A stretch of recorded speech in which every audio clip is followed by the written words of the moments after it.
I'm Cynthia Marks, and I head up the Holistic Psychoanalysis Foundation, established by my late husband, Dr. Bernard Bale. Welcome to And Now Love. Mädchen Amick, actress, director, and writer, along with her husband, David Alexis, singer, songwriter, and coach, daughter, Mina Tobias, singer, songwriter, and actress, and son, Sylvester Alexis, writer, rapper, patient advocate, and peer specialist, have come together as a family to create the inclusive mental health foundation, Don't Mind Me. Their direct impact nonprofit is the result of the challenges they faced as a family while navigating a very broken mental health care system over the course of many years. Given that at least 1 out of 4 people will be affected by mental health crisis in their lifetime, it is imperative that we open our eyes and hearts to the many challenges that exist. As Mädchen has said, everyone deserves access toward recovery no matter the circumstances. Well, that was long-winded, but there's a lot to say about you. Love it. Love all the things. It's Well, good. thank you for being here. And first, Don't Mind Me is so catchy. And what was your intention with that? Well, I know we'll get into why we started the foundation, but as we were thinking about names, we were throwing different things around. We knew that we wanted to incorporate mind, and then it just kind of popped up. I think for some reason, I just kind of kept hearing people when they say, "Don't mind me," blah blah blah blah blah blah. And so, kind of collectively as a family, we thought, well, that's cute and sassy and not taking ourselves too seriously, but incorporating mind. Yeah, I like it a lot. And the other thing that came to my mind when I said, Don't mind me, almost like stop pushing me around or Sure. stop putting me in a category. Absolutely. Yeah. It can be fun as like, watch me as I do something unconventional. Don't mind me as I do that. Or it can be empowering as well. It can be kind of a way, and I think to lighten mental health a bit and to own it and have it be something that comes from a possessive quality of don't mind me. This is how I am. Accept me how I am, you Yes, know. we so need a lot more of that. It's so interesting. I know we'll talk about this more too. The stigma associated with mental illness, mental health, mental well-being, and how we feel like we have to sort of keep that part of humanity under wraps, as if there's something bad or wrong, and Yeah. it's so not the case. We're all of us are just some fabulous bit of humanity, and I like that you're bringing this to light and helping people understand that no judgment required, Absolutely. come from a place of love. I always say there is no black or white. We're all shades of gray, and the lucky ones get a diagnosis. The rest of us are just clawing our way through life. And to have some kind of roadmap, if there is one, is so helpful. And we saw that through our son's journey through mental health, but it also carved this path of the rest of the family to really recognize the things we need to do to keep ourselves mentally healthy. Completely agreed. We need to destigmatize it. It feels like it's sort of like the last horizon with acceptance and non-judgmental and non-shame of a diagnosis. We've gotten to a point where it's acceptable for people to say, I'm fighting cancer, or I have a heart disease, or so many things, but for some reason there's still so much shame around mental illness. I have a theory Let's hear why it. it's been the last thing. Well, I feel like there's such a misunderstanding, and without the education to understand what's happening chemically in someone's brain, it is really hard to differentiate something that is part of someone's personality and personal choices and personal behaviors and what is a sickness, and really learning. And I had to go through the journey of learning what my son's brain was going through chemically to really come to a place, and I worked with my therapist to really learn this, which was when was my son talking and when was his disorder talking. Mhm. And I think so many families, and I understand why, there's no blame here, but it gets very blurred and you don't understand why your loved one is acting that way, why they're saying the hurtful things they're saying. And until you're able to be educated in what might be their diagnosis and their journey, can you separate that and not feel hurt and not feel disappointed and all of that? And I feel like that complexity that's still left is sort of like this last thing that we need to tackle so that this can now be taken seriously within our medical system as well, and the funding that we need attached to that to help people. Yes, huge amounts. So is that largely what Don't Mind Me is doing, is bringing light to the topic and helping families and people suffering find sources for help in all sorts of ways? It is that. It was really the when our son got his diagnosis and I was juggling working, I was juggling filming and traveling, and my daughter was off at college as well. My son was at UC Irvine, my daughter was at Cornell. And when my son had his mental break, we just had to navigate through a very broken mental health care system.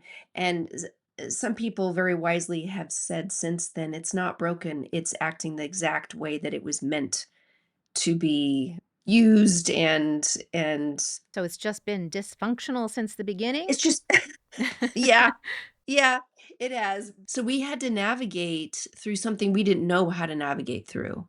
And we didn't know what the resources were. It felt like there weren't any resources. And as we were sitting in emergency rooms, waiting rooms, talking to other families and sharing each other's journey, going, What do you do when this happens? Oh, this is what I found works. Oh, well, and sharing this collective information, I just thought, what is going on? Why are we only finding this out if we're both in crisis and we're both in tragedy? We need to get this out there before this happens. And we need to get this out there on a broader scale. And I was then able to look at my career and my platform and say, I have an opportunity to highlight what we're going through as a family. And that will probably then inspire others to try to look for those resources, to become educated, and hopefully destigmatize mental illness within their family so they can come together Mhm. as a unit to help someone through. So that, along with a very broken system that we wanted to try to help change. So I'm able to go to Capitol Hill often on different things that we're trying to pass, either through the healthcare system or raising awareness for something or raising fun, trying to get more funding towards something. So we're trying to tackle it from a systematic way, but then also just a grassroots, let us share our story so that you don't feel alone and you don't have this probably misunderstanding that you say people in Hollywood or people with a platform are somehow untouched by Mhm. the lack of resource, the lack of knowing the way forward, just accessibility in general. I mean, it's a major crisis in this country and around the globe. It sure is. And I mean, I'm just stunned that really 1 in 4 people would be faced with this crisis on some level, and Yeah. and that it's still, a matter of shame or humiliation for a family who is taking care of a loved one who's got some mental issues, and also I suppose there's some amount of protection that a family wants to provide to that loved one, and all of that keeps us 17 steps back from really being able to help those people that need our help. And for you to use this platform and your privilege to show others and to help others is really terrific. And you had an opportunity, probably more than most people, to find good resources and and help, and yet you and your family struggled so much. I get that you would want to say to everybody else, if I struggled and I am privileged enough to have these opportunities, what is happening to the rest of us? Yeah, absolutely. And I believe that the 1 out of 4 statistic is underreported, underdiagnosed, because until we get over these stigma issues, it's probably higher than that. But even 1 out of 4 is staggering. It And is. the amount of statistics around people that are living with addiction, that a lot of times they're self-medicating for an underlying undiagnosed mental illness or disorder.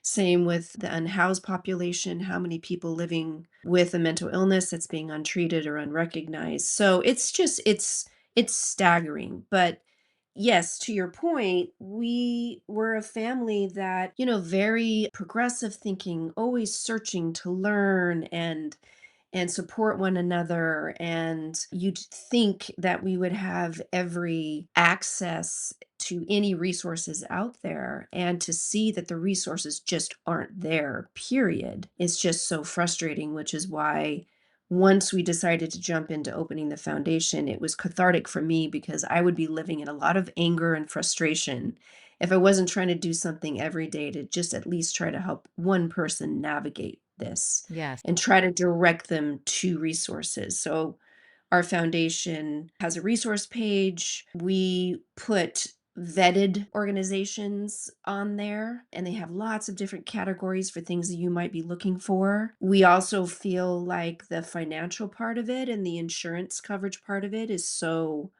lacking that we've set up a scholarship fund through Don't Mind Me to scholarship people into primary mental health care to 2 facilities down in San Diego that are doing really, really amazing work. So that's how we're trying to tackle the accessibility part of it. How are you funded for these things? Literally just donations. Like, Wow. we are constantly applying for grants, and we hope to continue that path and hope to get awarded some good grants. But so far, we're going to be going on our 5th year in May. It's been all just supporter based.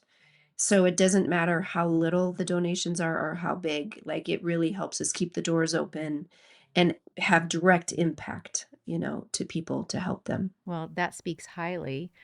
You're doing a great job if people, continue to invest enough for you to keep moving forward, and you have a big plan coming up with your residential facility. Yes. So, once we have our 3 pillars, we have advocacy, and that's all the work that I've been mentioning, that we just share our story, go to Capitol Hill and advocate, so on and so forth. We have a speaker series. Our action pillar is getting people into that scholarship so they can get, mental health treatment. But then that didn't feel like enough. So we've created access, which is developmental stage of opening our own brick and mortar in the Coachella Valley. And it's just a nice way to show a pilot program of how can you bring mental health treatment accessible to everyone. So it's really combining Medicare, Medi-Cal with private insurance, and then also making sure that there's those scholarship funds available and bridging that gap, because a lot of times those county funded facilities are just kind of bare minimal. There's some that do great work just because there's a lot of people in there that just have big hearts. Not that they're really being funded properly the way they should be. And then you have these like super, super high end where they're really teeing up the private chefs and the views of the ocean and the this and that.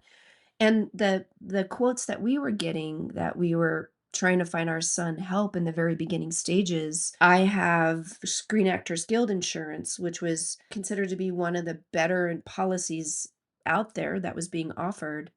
And at the time that my son was going through his initial diagnosis stages, he was still under my policy. And this was prior to Affordable Care Act. My policy didn't have any behavioral health coverage whatsoever, no Mm. mental health coverage whatsoever. So everything that we were trying to find was just all out of pocket. And since then, at the 10-year anniversary of his diagnosis, when we finally decided to start the foundation, we were back in looking for care. And I was getting at the very low end 30,000 a month quotes, but up to 90,000 and 100,000 a month quotes. I don't care how wealthy you are. That is not fair to anyone. That's No. not fair to the loved one getting the treatment, because then they have this guilt of, how is I not fixed in a month for $100,000? I cost my family $100,000. Yes, and even the pressure of thinking, "Man, I better get myself fixed by the end of the month because I can't have Yeah. my family spend X amount for another month." Yeah, and I'm sorry, but, it doesn't matter how much money you have, 100,000 a month. I mean, that's It's just absurd. Absurd. unfair, and it's taking advantage of people in crisis. Yes. And we know that it takes much longer than that for a brain to heal. It can take up, one of my son's doctors said, from one of his manic episodes, he will need a year for his brain to heal. It's very much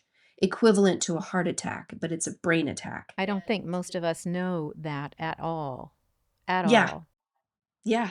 So, when the insurance companies have taken away a year treatment to 6 months treatment to 3 months treatment, now you're fighting for 21 days treatment.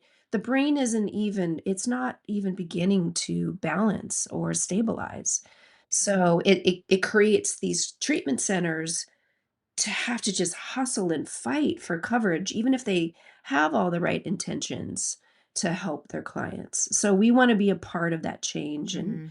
we want to show a way forward, that having that longer approach for treatment mixed in with a lot of hard work, figuring out how, to bill properly and get the right coverage, and continuing to lean on the community to help its community by helping to fund kind of treatment that we'd like to bring Yes, to the because it table. isn't us and them. Exactly. It's we. Yes.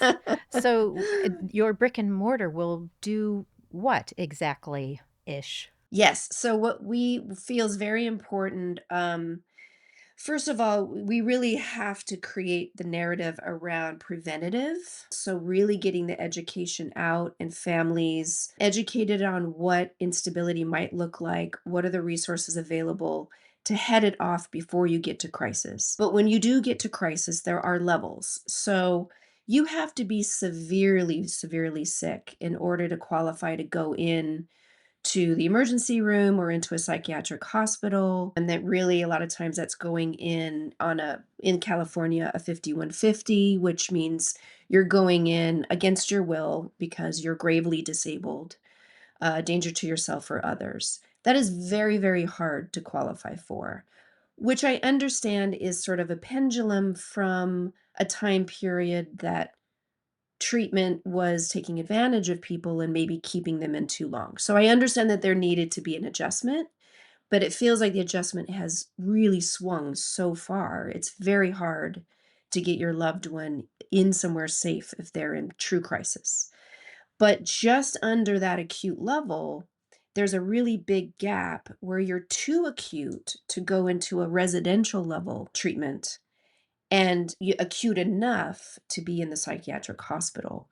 So we want to be able to be that crisis stabilization level, that detox level. It's an alternative for the police to have to book someone because they're having a mental health crisis, or maybe they're going through detox. So we want that level. And then we want to be able to then hopefully roll you right into a residential level of treatment for however long that needs to take to get you further stabilized. At your that would be with you then? Yes. Mhm. Yeah. We're hoping to create a holistic campus that can take you through these levels of care. Because a lot of times when you're going from one treatment to another, you're discharged. You got to go into admissions. They got to go through, if you've even been able to bring all of your records over, like what medications were working, what didn't work, what are those notes? They don't get transferred over, and the person gets re-traumatized over and over again, and all they want to do is heal. So we want to take them through that. Your approach then is super unique. Yes, yes. And with that long-term approach. And then from there, continuing to help them get on their feet, whether it's back on their feet or on their feet for the first time.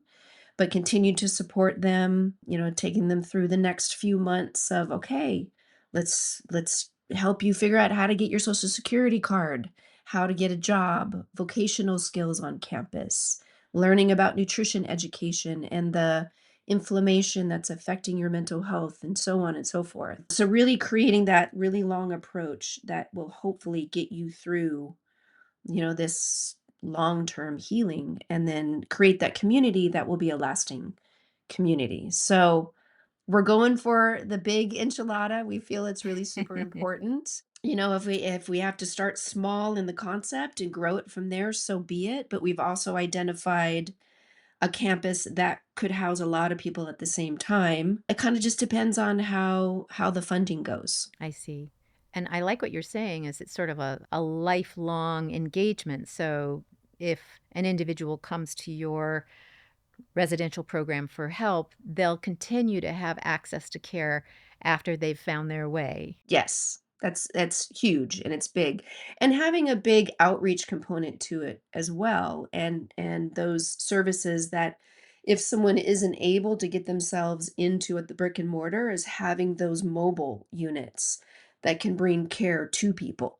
And then hopefully eventually they feel comfortable enough Mhm.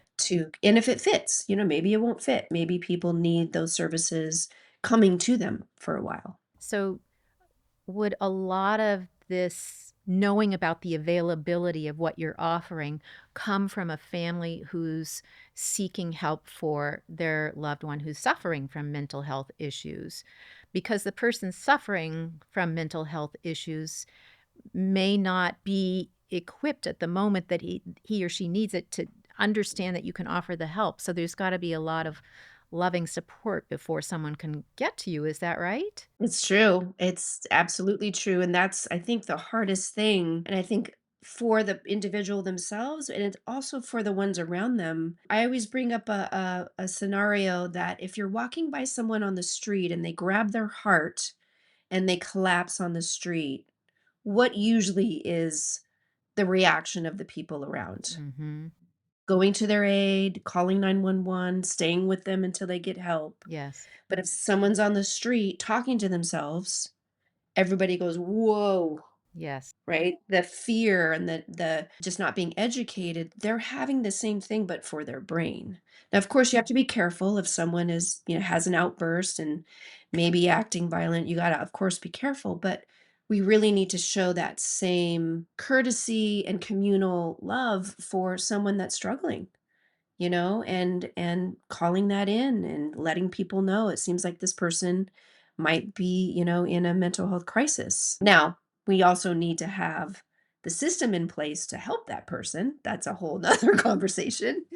But we got to take it in steps and we got to all do, what we can. And so that person may not understand that they need the help.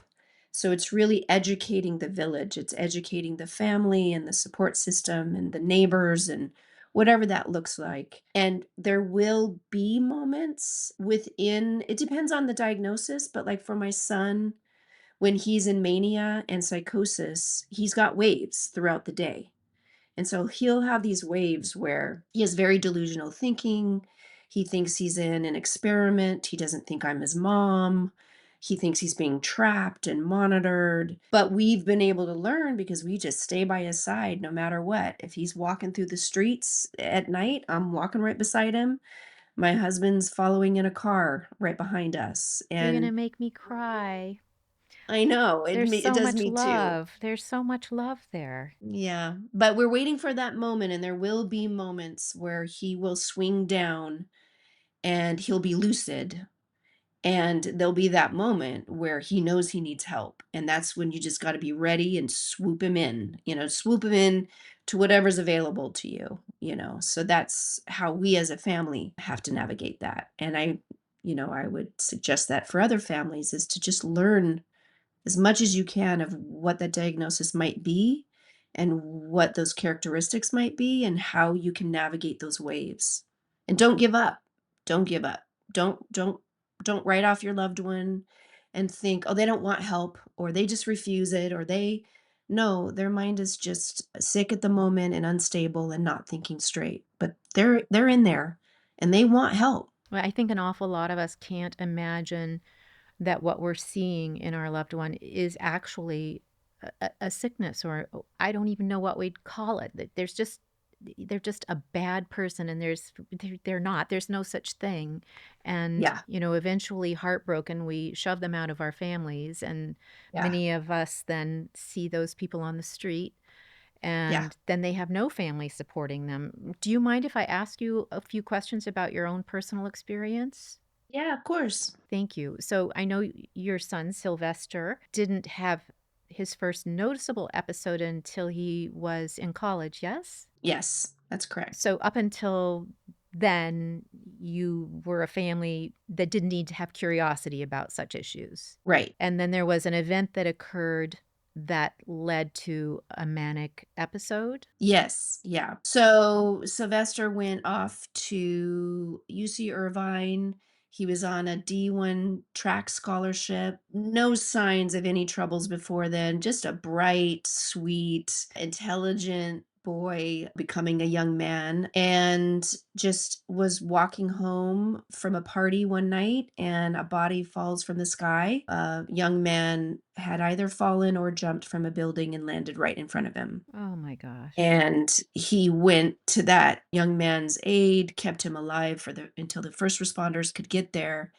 But that's when his friends and current girlfriend and coaches really noticed that there was a big shift, and they couldn't pinpoint it. They didn't understand it. And there was just some kind of personality change. And he then started self-medicating, not understanding what was happening in his brain, Mhm. but feeling these incredible lows or these incredible highs, starts reaching for marijuana or alcohol or whatever, just unknowingly self-medicating and trying to reach for something. So at first we didn't know what that was, and everybody assumed, oh, it's somebody who is using, and there was no connection to the tragedy. And so we as a family just were trying to tackle it and getting him into the emergency room and having doctors say, "Oh, it just seems like he has a substance use problem. You're going to need to get him some therapy." So then we followed that road. But it wasn't until he went into the psychiatric hospital and was completely clear of any substance, but in psychosis, is when that medical team said, there seems to be an underlying mental illness, and we're suspecting bipolar 1 disorder. And bipolar 1 is quite a bit different than bipolar 2. It is, they both have up and down waves. Bipolar 1 is more primarily on the manic side and the psychosis that comes with that. Mhm. And then bipolar 2 goes more on the depressive side.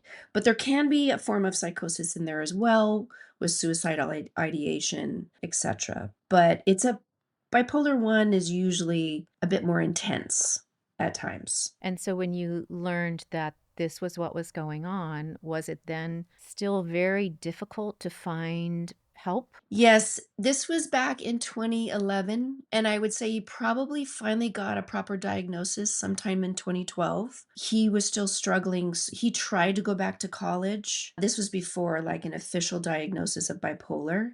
So he tried to go back to college in his sophomore year, but still had these extreme waves. And so it wasn't until the beginning of that next year did we get the proper diagnosis, and then he just went into, and we went into trying to find treatment. And at that time there was really very few and far between primary mental health treatment centers. They were mostly addiction, and would just say, we're a dual diagnosis, we can also help mental health issues, which is fine that they had some intention behind that, but they didn't have true mental health treatment. They didn't have psychiatrists on staff. They didn't have proper training for nurses and techs and so on and so forth around primary mental health issues. What qualified them was that they allow their client to go outside of their treatment center to see a psychiatrist once a week. I That see. doesn't mean that they're providing it. It doesn't mean that they're suggesting it. It's just they're allowing you to go out and do that. And so just wasn't it's just not enough. So for his circumstance, he was getting a lot of primary addiction treatment and they weren't understanding his waves. As he wasn't following the, strict recovery guidelines because he's still mentally unstable. He just kept getting in trouble and kept, getting sort of disqualified to be there. But it's because they didn't understand the mania and they didn't understand the psychosis. So there was really, as far as you could tell, no proper place for him to really be seen and heard. Yeah, and treated Yes.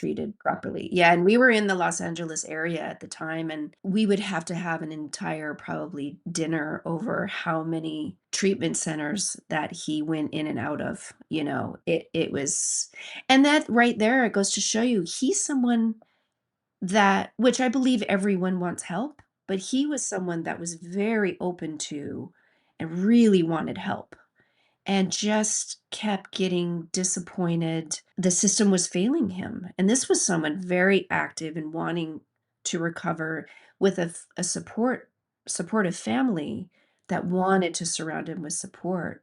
And the system just kept failing him over and over for years and years. So until the 10-year anniversary mark, just coincidentally, or maybe not coincidentally, it was the middle of the pandemic in 2021, did he have another severe manic episode and it went to psychosis that we were able to find a great treatment center down in San Diego that really turned things around.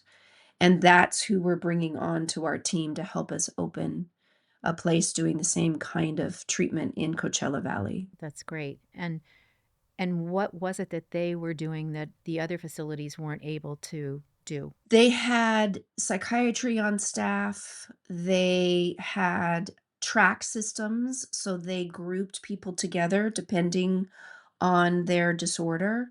So it was a more focused education for them. So instead of just anyone with a mental health diagnosis being put into one group room, where you might have someone dealing with severe PTSD and maybe someone struggling with schizophrenia, and they're just not mixing well, and the education can't be definitive enough for them. It has to be sort of a broader scope. So they had these really great track systems, and then beyond that, they actually had a long-term approach. So they really looked at it as, we're looking at a year of treatment, and we're going to figure out how to keep your loved one into treatment if it's continues to be appropriate, and figure out financing how you can afford it. And they just, because their hearts are in the right place and they know that it takes that long, they just go to bat, and they get very they have great staff that knows how to bill properly and be able to use your insurance if you have it. So they're just a great group. Was Sylvester there for about a year then? Yep. He was actually there for a little bit longer, about 14 months. He actually then studied and became a certified peer specialist so that he can help others through. And he knows from life experience that he can really relate to someone where other people may not be able to. And so now he's doing the work and giving back. So he now has that job and it's very fulfilling and he's doing great. I imagine that if one is to be part of this residential experience, that one everyone will come out with their unique take on how they were served and what that means going forward. But for Sylvester, what changed for him during his 14 months there? Obviously, he came away knowing that he could be an advocate. What else changed for him? Was he more comfortable with his mental health challenges, understand them more? Yeah. So he, first of all, the trust that was built was huge. So he wasn't just being churned in, churned out over and over and over again. This was a team that was willing to stick it out with him through. And there were a couple of times where he was a little too acute to be there. And they said, "Hey, buddy, you just need to like go into the psychiatric hospital so that we can get your meds right. It'll be just a few days and we want you to come right back." And a lot of times, what these treatment centers will do is they have this strict policy that if for whatever reason you discharge, you can't come back for 30 days. And they made it clear, we're there for you. We're going to be there. And they did. They showed up and they were there when he was discharged and he went straight back in. And that gave him some he was able to trust them and know that when they said they're going to be there, they're going to be there, and they weren't trying to trick him, and they weren't, so that was really, really helpful. The long-term approach was incredibly helpful because it gave him enough time for his brain to heal. And then beyond that, all of the education that he learned about his specific diagnosis really gave him the tools to then continue on. Now, what was interesting is then beyond that, about maybe a year after he completed that program, he had another chemical imbalance, and it was a medication switch that happened from a new psychiatrist. And it happens, there was a lot, of course, gut reaction from mom was, why did you change something that was working? Yes, yes. That must be ongoing. It's ongoing, it's a constant thing, and you have to just be okay with the fact it's not some like, oh, it's going to fix it for the rest of your life. Your body chemistry changes, medication strengths may change. Maybe you may be working closely with your psychiatrist and you both decide to titrate down, but then some instability comes with it, being able to titrate back up. But he did go into a manic episode and was able, through a lot of preparation and tools that he learned and ongoing therapy, keep himself from using. So he stayed sober through it. At one point, he checked himself into the hospital because he said, I need some help. And then was able to come out. And then now it set him back a few months because it's just going to, but then he got back on track. And as much as he was frustrated that that happened, it ended up being such a beautiful growth and learning experience that he could trust himself, that he could get through it without totally losing floor being pulled out from underneath him. So this is what everybody has to sort of, I think, come to terms with and have peace with, whether you're someone who has a diagnosis or you're a supportive loved one. It's gonna be hills and valleys. And it's sort of that thing of like 3 steps forward, 1 or 2 steps back, but you just keep moving forward, and you just keep that long-term goal and approach in your mind. Well, it's clear to me that Sylvester has some pretty lovely circumstances in that he was born into this family who knows how to support him and comes to him with sort of nothing but love through this, and that you've been voraciously curious about what kind of path to take and to Yeah, find support for him, that he could trust that there's a community even outside of his family that he knew would have empathy and would say, hey buddy, you're going to go and take care of this episode that you're having, and because we aren't equipped to do that here, but you're coming back and we're going to support you. I mean, we need that all over the place, all over we the do. place. So pretty amazing. How do we help families help their loved ones in need like this? Yeah, I think, when we're doing this sort of overview, it sounds lovely. It sounds like, oh, here was the problem, the obstacles, and then, oh, look how shiny and wonderful it is on this side. It's messy and it's all over the place. And we are a family that is constantly curious. I think that's really a really wonderful way to say it. And thank you, because we are. We always want to educate ourselves. We always are curious about paths. It's no one way for anyone. So just staying fluid. The biggest thing I would say to families, because we are all going to experience it, sadly, or maybe it's not sadly. Maybe this is just the human condition. And why do we need to look at this as a tragedy? It's Yeah, just the messy human condition, which is beautiful. it is. It's got some highlights and it's got some lowlights. Yeah, I think for all of us on some level, life is messy, and that's how Sure. life is. Hey, I don't know if there's anyone out there that hasn't had a messy life in some way or another, right? So I would say for families and loved ones, know deep down that your loved one does want help. And if it seems like they don't want help, it's only because they're unstable or not well right now. And just, you got to stay the course, trying to be there for them with a very loving, non-judgmental approach. And instead of saying, you need to stop doing this and you need to seek help and you need to, that's just our own fear Right. talking. Yeah. It's just, hey, it seems like you might be struggling, and I'm really sorry that must be hard. I struggle sometimes too. This is what my struggle looks like. Could you be there for me? And I would love to be there for you. And it just opens the door to just honestly share with one another and not come from a you're broken and I'm fixed. Right. And you're causing me a big problem because you're broken. I don't have Right. time for this. I've got to go to work. I have to put food on the table. I come home and you're more broken than you were when I left. I am just frustrated and you drive me Yeah. nuts. Yeah. And that's, by the way, that's our own fear talking, right? Mhm. We're not really wanting to come off that way, but oh my God, we're so scared Mhm. and we just want it not to be there. And we also wanna have all the answers as parents. We wanna know what's best for our children, and Yeah. we shouldn't have to have all of that equipment. We just can't possibly know what Yeah. all the resources are all the time, and as families, to be able to reach out is huge, and to know that there's a support system is huge. And I think too, sometimes people will have the guts to say something and say, I don't think I'm well, or I don't know if I want to live anymore. Mhm. And I think we go into this fearful, like, oh my God, I don't know how to deal with that in the right way. I don't want to say the wrong thing.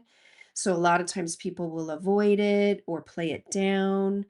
And really, I think if you just come from well, thank you first of all for sharing that with me. Mhm. That's huge. And I don't have all the answers, but maybe we can work together to figure it out. Mhm. And then at least they're being heard. You're saying, I'm here for you.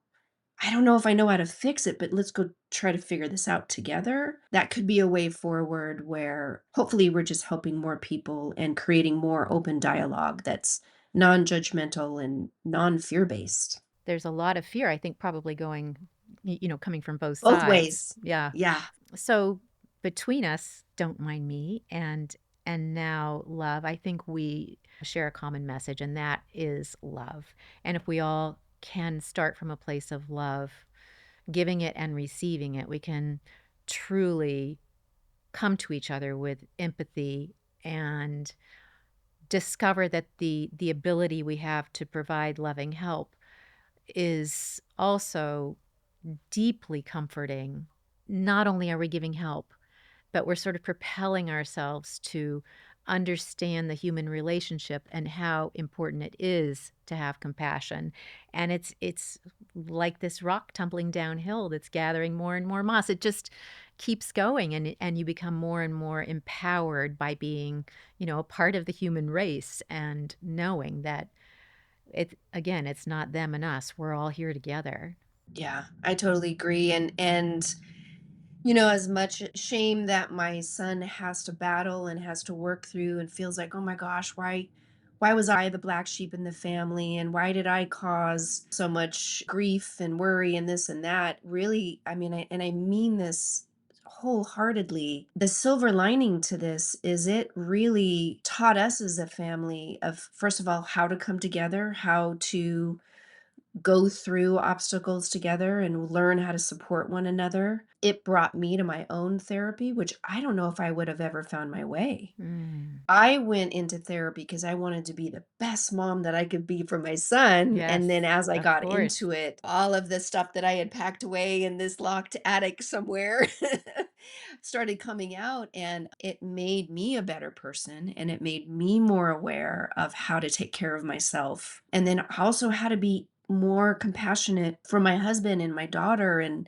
my mother. And it was, really a beautiful thing that the journey of it that came into our life was such a gift. And again, we can't look at it like, there was so his ups and downs are just a bit more extreme Mhm. and they need to be managed a little differently. And maybe, he manages it with medication, but also lifestyle focus and therapies and this and that.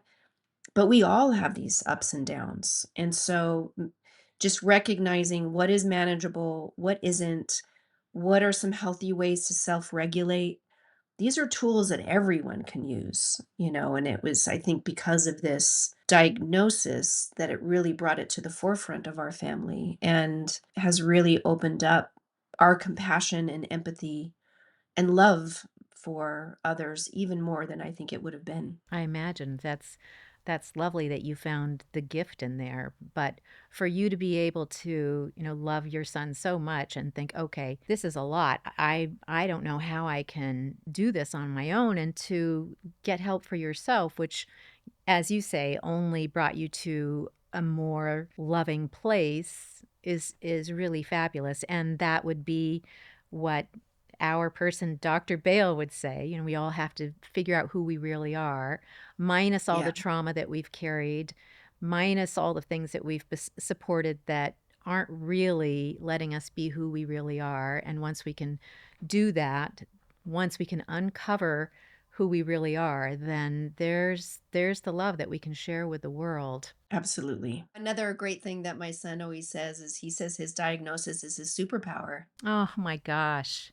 And, as long as he manages it and can keep a somewhat balanced lifestyle, he can soar. And we really want people to be able to get to that place where they can be proud of whatever their neurodivergency is. Yes, We've all got strengths, right? So it's recognizing what our strengths are and then just helping self regulate when things, are challenging. And that's the human condition. it is, and I think he's so right. I mean, we all have a superpower, and we all have our given lives, and to be able to suss out what that is pretty terrific.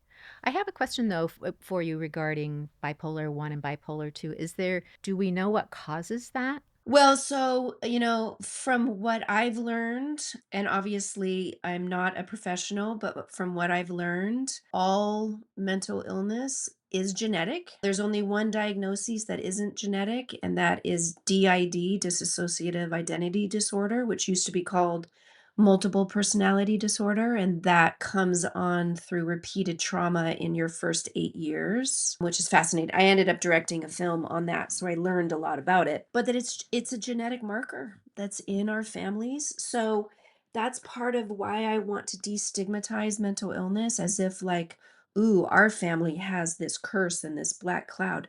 No, Mhm. it's in all of our families, right? So it's just being able to recognize it, and when does it become unmanageable and when can you keep it manageable? So just the difference between bipolar 1 and bipolar 2 just is a varying degree of that diagnosis. It's just meaning that you've got these high waves and these low waves, and they just were able to differentiate for people that stay a little more in the high waves and things peak out a lot. That, goes into bipolar 1, and then in those low waves it's more depressive. As far as the facts that I've seen so far, and who knows with, new statistics, but that it seems that bipolar 1 is usually seen in more males and bipolar 2 in more females. But I know people that have those diagnoses in the opposite way. So, no, I don't know exactly the accuracy of the latest polling and science behind that, but it's interesting. And by the way, there's many versions of bipolar. It goes beyond 1 and 2. I think the more that we learn about the brain and the diagnoses, the better, so that we have more options of recovery. And if we're able to recognize our mental health issues as our mental health issues, a thread that runs amongst us all, I think we're better Yeah. able to just say, "Hey, I've got this thing that's getting pretty severe here. I don't know how to deal with this myself.